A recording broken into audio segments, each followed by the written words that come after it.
is Paloma. In this video, I will be exploring my ecological footprint, identifying ways to reduce that footprint, and comparing the footprints of 3 different countries worldwide.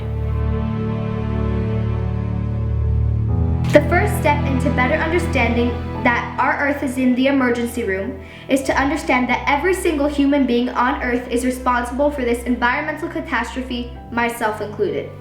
Calculating our ecological footprint is the first step of the work, the starting point.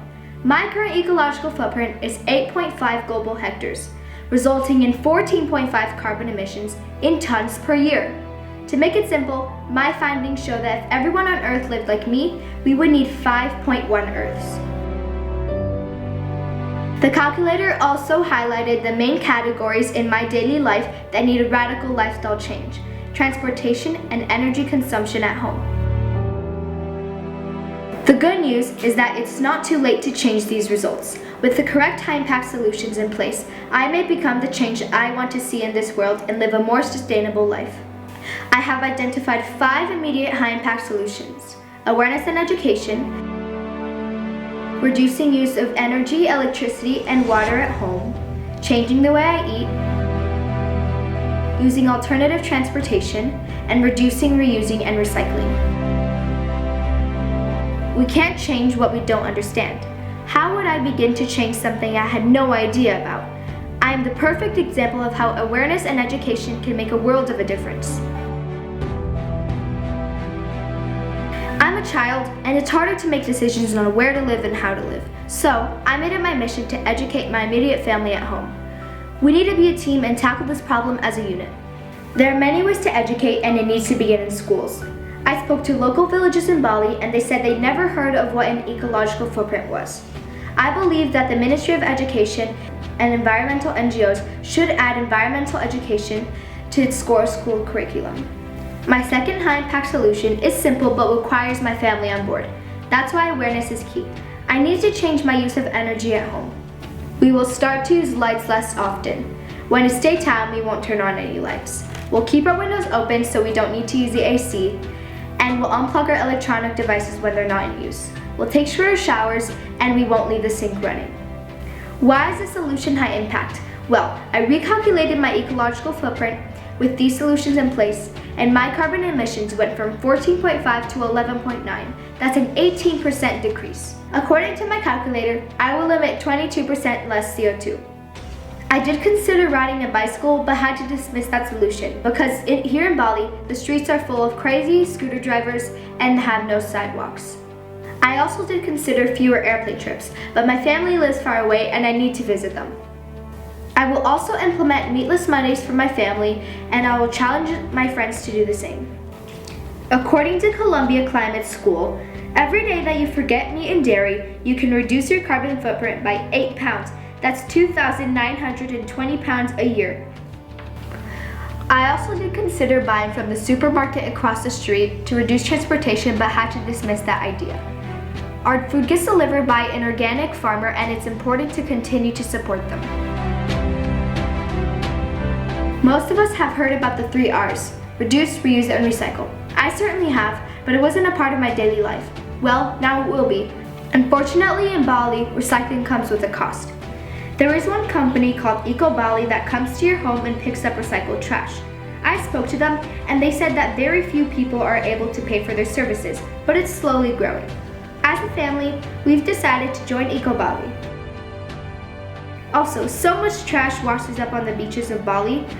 I spoke to local restaurants in front of the beach, and they told me the government alone can't handle the cleanup, so regular people, like me, can do it for free, and the government then recycles most of it. I love shopping, but I found out that shopping is a big contributor to my ecological footprint. But I also found that buying in thrift stores did not affect my footprints.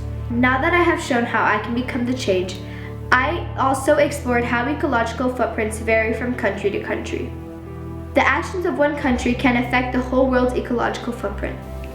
I chose 3 countries that I have already lived in that are in 3 different continents: the United States, Brazil, and Indonesia.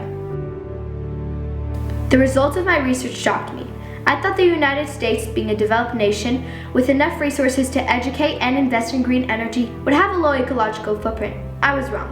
The US has an ecological footprint of 2.6 billion, higher than Brazil's 542 million and Indonesia's 460 million.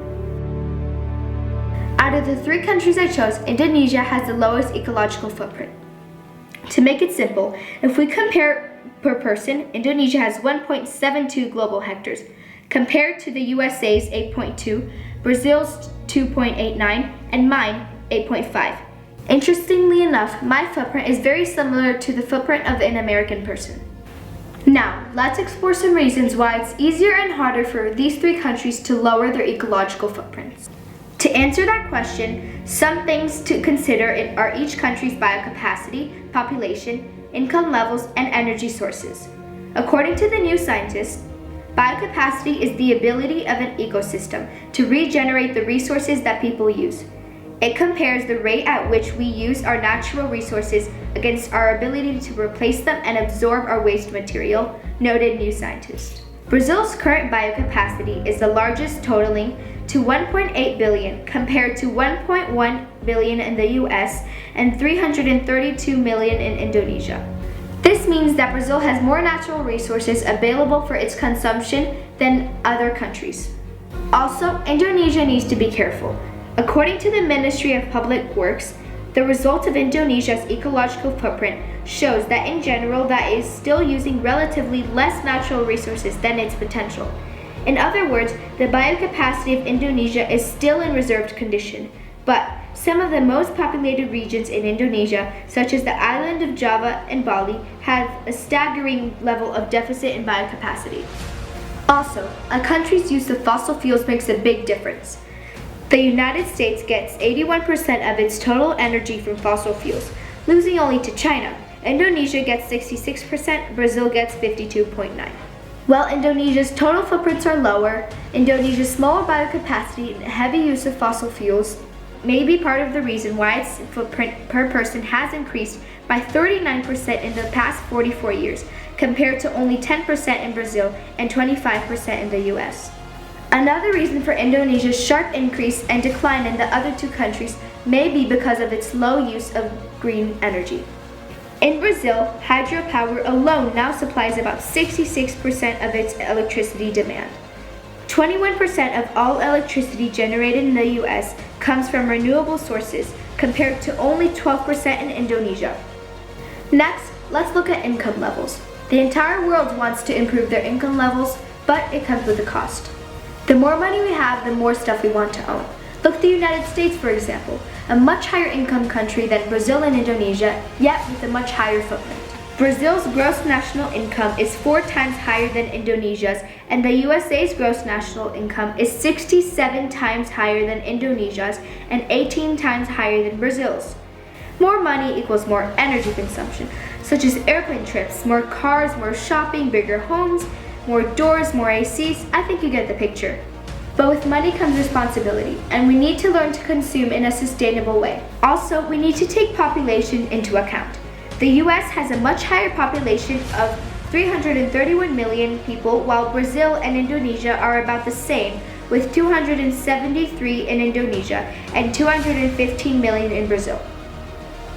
More people equals more consumption, especially in high-income countries like the US. Even though all 3 countries are focusing on renewable energy sources, in my humble opinion, the clock is ticking and Earth isn't going to wait much longer. We have a problem and we need to handle it now. It might be easier to sit back and blame the problem on different countries. It's always easier to point a finger than understanding that we're all part of the problem. As we've seen, it's easier for some and harder for others to reduce the country's ecological footprint. But the biggest lesson in all of this is that I am the solution. My small actions matter. I recalculated my footprint with all of my solutions in place, and it decreased from 14.5 to 9.7, which is 33%. If my actions matter, so do yours. If we begin to make small changes in our daily lives, we might just see the results before our planet moves from the emergency room to its deathbed.